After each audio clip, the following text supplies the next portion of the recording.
राम जी को संकोच कि मैंने इसको कुछ दिया नहीं, और केवट को संतोष कि मुझे सब कुछ मिल गया। प्रेम का ये नाता। पियहि अकीस ये जाननी हारी, मनि मुद्रिका मन मुदित उतारी। और तब कहे वो कृपाल लेहु उतराई, लेकिन केवट ने नहीं लिया। लखन जी ने और सीता जी ने भी अनुरोध किया केवट से कि ले लो, प्रभु दे रहे हैं।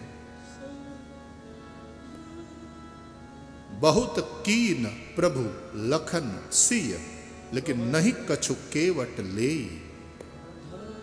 निष्काम कर्म, एक कामना जो थी वो पूरी हो गई, ठाकुर के चरण को धोना।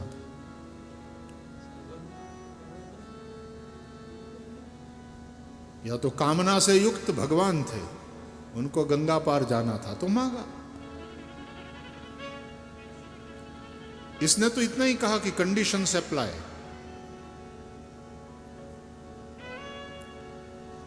और उस पार जाकर बोले और कोई उतराई नहीं चाहिए। अब कछु नाथन चाहिए मोरे, दीन दयाल अनुग्रह तोरे। ऐसा निष्काम कर्म केवट का। तो क्या भगवान ने खाली हाथ भेजा केवट को? मतलब यह हुआ कि केवट को कुछ चाहिए नहीं और राम देना चाहते हैं। भक्त और भगवान के बीच में ऐसा झगड़ा हो जाए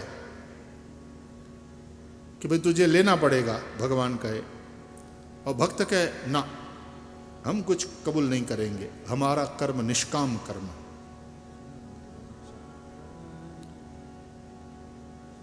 हम तो सब कर्म भगवान को समर्पित कर देते हैं। राजनीति बिनु धन बिनु धर्मा, हरि ही समर्पय बिनु सत्कर्मा। विद्या बिनु विवेक उपजाए। हम तो निष्काम कर्म।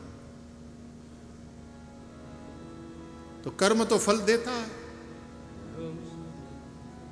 तो जिस कर्म में फल की कामना ही नहीं है, क्या वो कर्म भी फल देता है? हाँ, बोले कर्म तो बिना फल दिए शांत नहीं होता, ये नियम है।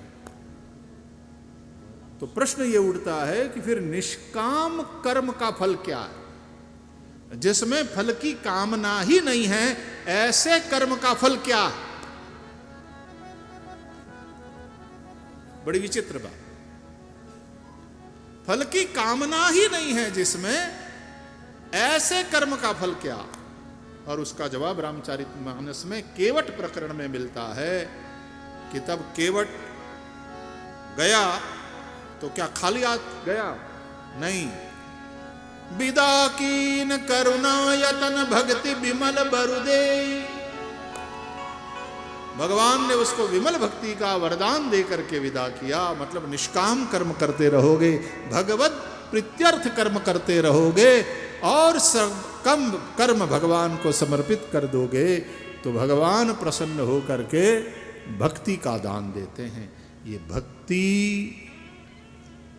तात अनुपम है, सुख मूला है, और ये भक्ति सबको नहीं मिलती। संत बहुत अनुकूल होते हैं या भगवान अत्यंत प्रसन्न होते हैं, उन्हीं को भक्ति की प्राप्ति होती है।